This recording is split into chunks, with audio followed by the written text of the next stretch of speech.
All right, so today we're diving into something pretty cool. Okay. Prepping for a volunteer mentor interview. Oh, nice. But not just any prep. We're talking about the kind that gets you pumped to guide volunteers as they navigate a whole new world. Yeah. And to help us out, we've got our career guide, the interview guide, and a sprinkle of RoleCatcher AI magic. It's a field that is like really taking off right now. I People love are that, really man. craving this kind of guidance. I bet. It's so much more than just like logistics, right? Yeah. It's about that human connection, that Yeah. feeling of belonging in a new place. Yeah. And our career guide really emphasizes creating that positive experience for volunteers. It really is about like cultural exchange and personal growth. Hmm. Things you can't get from a how-to pamphlet. Exactly. Okay, so the interview guide jumps right into questions. Okay. Let's tackle one. Okay. What experience do you have working with youth? Right. Seems straightforward enough, Mm. but what are they really getting at here? They're looking beyond the surface. Yeah. It's not just about having experience, but it's about how you articulate your ability to connect with guides and potentially even inspire younger people. Right. Think about it. You'll be working with volunteers from all walks of life. So it's about showing that you can handle the dynamics and the challenges that come with mentoring, especially in like a cross-cultural context. Exactly. Instead of just like listing past jobs, right? Yeah. Think of a specific time that you helped someone younger navigate a new situation. Okay. Maybe it was a formal mentoring role. Maybe you helped a new coworker find their footing. It's about showcasing those core mentoring qualities. That's a great way to frame it. Yeah. Our listeners, what are your stories that show you can connect with and guide others, even in those informal settings? Right. Okay, next question from the guide. Okay. And this one's a bit trickier. Okay. How do you handle conflicts with mentees or other volunteers? Ooh, Conflict resolution. that's a big one. Always a fun one. It's inevitable in any setting, but especially when you're dealing with different personalities and cultural backgrounds. Yeah. They're really looking at your emotional intelligence here. Okay. How you de-escalate, how you mediate, and find solutions that respect everyone involved. Mediation, that's the key word, right? Yeah. Not taking sides, but being that steady presence. Absolutely. So what makes a good example for this question? So think back to a conflict that you've handled well. Okay. Ideally in like a collaborative setting. Mm-hmm. Maybe it was a disagreement within a team project, or even a clash of opinions amongst friends. Right. Lay out the situation, the steps you took to address it, emphasizing empathy and understanding. Okay. And don't forget to highlight what you learned from that experience. Right. It shows growth. It's all about turning those potentially negative experiences into positive growth opportunities. Absolutely. And that reminds me of something else, RoleCatcher. Yes. I know we can use its AI to like practice these answers. Yeah, absolutely. RoleCatcher can actually analyze your responses, not just for content, Oh, but for how they might be perceived by an interviewer. I'm interesting. Tone, clarity, even the language you use it can give you feedback to make sure that you are coming across authentically and effectively. That's amazing. Yeah. It's like having a personal coach fine-tuning your delivery. It really is. So listeners, if you're working on your answers, give RoleCatcher a try. Yes. All right, back to the guide. This next one seems simple, but it can trip people up. Okay. What motivates you to volunteer as a mentor? Right. What are they looking for beyond the obvious? They want to see your passion, but also your understanding of the role's impact. Okay. It's easy to fall into cliches here. Yeah. Instead, connect your motivations to the specific organization or community that they serve. So doing your research is key here. Yes. It shows you're not just sending out like generic applications, you're genuinely invested. Right.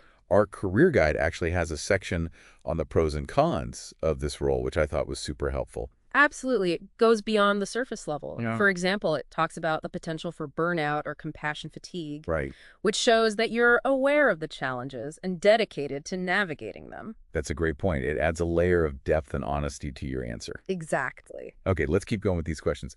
This next one's about boundaries, right? Exactly. The interview guide asks, Okay.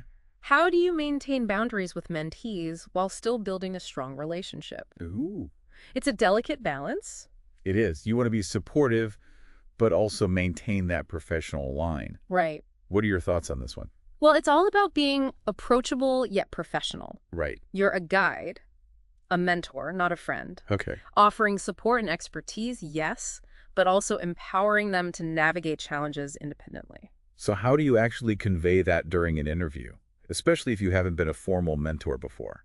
Draw on similar experiences. Okay. Think of a time you guided a colleague or a team member while respecting their autonomy. Maybe you offered feedback without micromanaging or provided support without taking over the project. Right. It's about empowering others to succeed, not doing the work for them. Exactly. And I imagine that's even more important in a cross-cultural mentoring situation where someone might be hesitant to ask for help directly. Absolutely. Cultural sensitivity is huge, Yeah. as our career guide points out. Okay. Being attuned to those nuances can make or break the mentor-mentee relationship.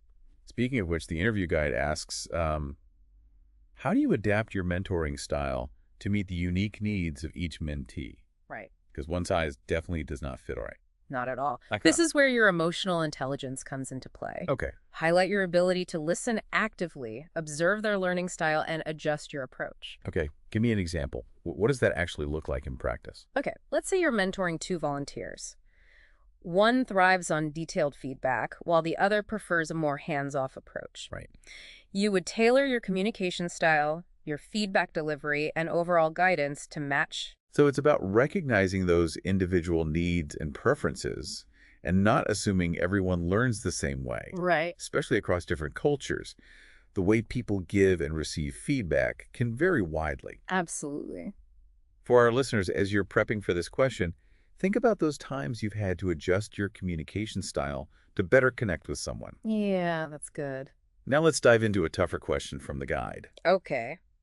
How do you handle a mentee who is not receptive to your guidance? Ooh, yeah. It's bound to happen. Not every mentoring relationship is smooth sailing, It's true. right? You'll encounter some choppy waters along the way. Right. What's the best way to navigate that? Approach the situation with empathy and understanding. Oh, Instead of labeling the mentee as difficult, Right. try to understand the root cause of their resistance. okay. Could it be a cultural misunderstanding, a fear of failure?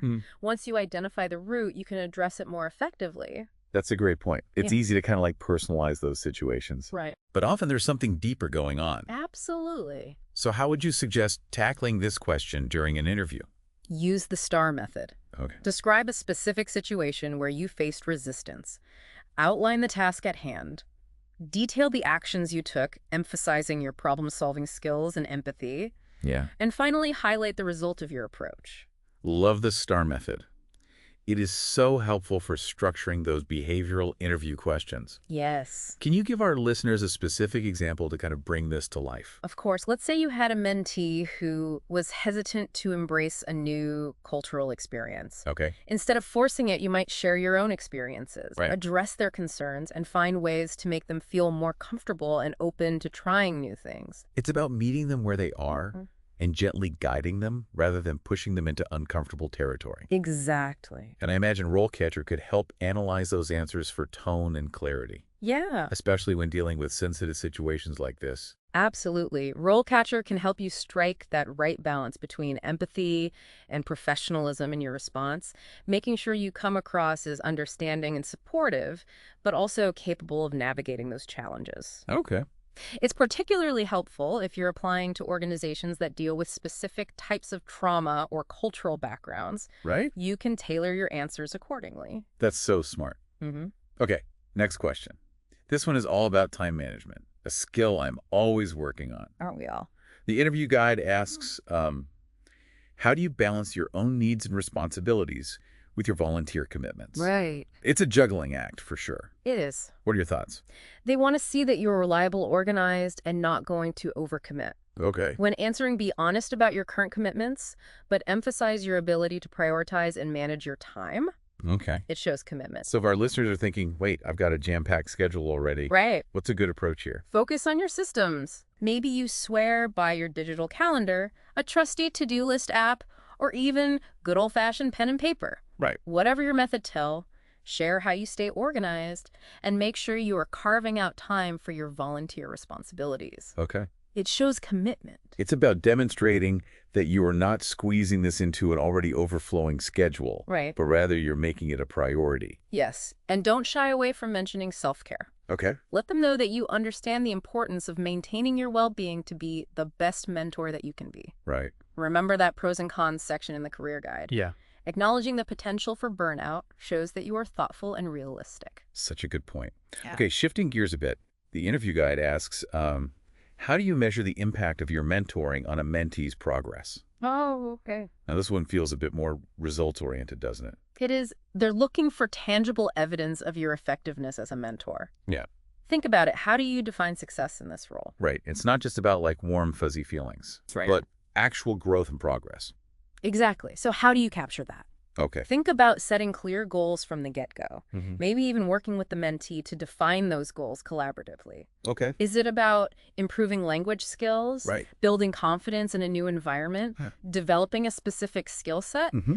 Once you have those goals, you can track progress through regular check-ins, observations, and feedback. It's like creating a roadmap for success together. Exactly. And don't be afraid to quantify your results. Okay. Did their language proficiency improve? Right. Did they land a new job or volunteer opportunity thanks to the skills they developed? Right. Those concrete examples pack a punch. It's all about painting that clear picture of the positive impact that you've made. Right. Now, here's a question that I think is incredibly important, especially in a volunteer mentor role. Okay. The interview guide asks, how do you handle a mentee who has experienced trauma or difficult life circumstances? This is where empathy and sensitivity are just absolutely crucial, wouldn't you say? Absolutely. Start by acknowledging that you're not a trained therapist, Right. but emphasize your willingness to listen with empathy and connect them with appropriate resources. Yeah. You're a mentor, a guide, Right. but also a bridge to professional help if needed. It's about creating that safe space for them to open up, knowing that you will handle their experiences with care. Precisely, active listening is key here. Okay. Don't interrupt, offer unsolicited advice, or minimize their experiences. Right. Simply listen, validate their feelings, and offer support without judgment. That's such valuable advice, and it speaks to the heart of what it means to be a good mentor. Yeah. Okay, Huh? one last question from the interview guide, and I think this one ties everything together beautifully. Okay. It asks, how do you approach mentoring a mentee who has a different cultural or socioeconomic background than your own? Right. This goes beyond just adapting your communication style, doesn't it? It does. This is about demonstrating a genuine commitment to inclusivity. Understanding and respect for diverse perspectives. Okay. It's about recognizing that your experiences are not universal and approaching the relationship with a sense of humility and curiosity. So it's more about being open to learning from your mentee rather than assuming you already have all the answers. Exactly. Ask thoughtful questions about their culture, customs, and experiences. Right. Embrace those differences as opportunities for growth and learning, both for yourself and your mentee. And remember, RoleCatcher can be a great tool for practicing these answers, Oh, yeah. ensuring that you're conveying your openness and sensitivity in a way that resonates with the specific organization that you are applying to. That's a fantastic point. And with that, I think we've covered a lot of ground today. We have. We tackled those tough interview questions. We did. We gleaned insights from the career guide. Yeah. And we even explored how RoleCatcher's AI can help you put your best foot forward. Absolutely. So listeners, you've got this. Go out there and shine. You got this. And remember, as you guide and support others, don't forget to be open to the ways in which this experience can shape your own journey of growth and learning. Absolutely. That's great advice.